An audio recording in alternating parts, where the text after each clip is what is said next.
Sometimes, when you're working on your Scrivener 3 for Windows project, you want to add notes to the text.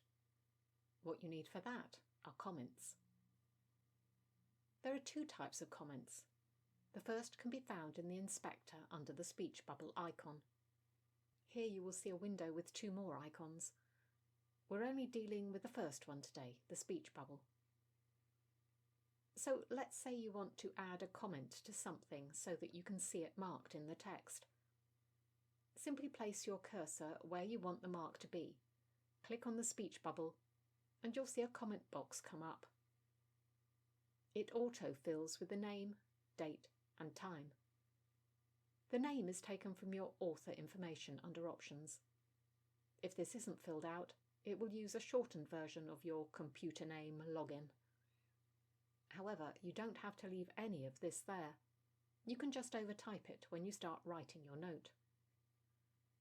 You can see that where you placed the cursor, the text is now highlighted to show that a comment has been added there. Once you've dealt with a comment, you can get rid of it by clicking on the cross in the Comments panel. If you have the inspector closed, clicking on a comment highlight will open it up for you, so that you can see it. Alternatively, you can just hover over the note and you'll see the text. The second kind of comment is an inline annotation. What this means is that it'll be placed in the text rather than in the inspector. To get one of these, place your cursor and either go to the Insert menu and use the Inline Annotation option, or press Alt, Shift and F4.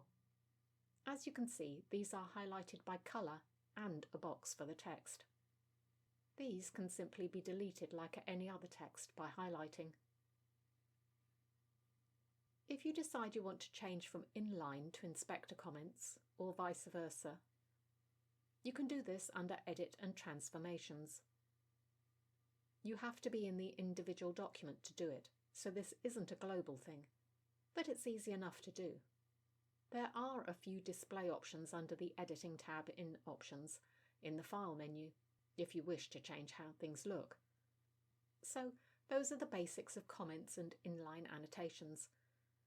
These will not affect your compile unless you want them to, as the defaults are automatically set to remove comments and remove annotations. However, next time we'll be specifically talking about printing comments and annotations. Or not, as the case may be.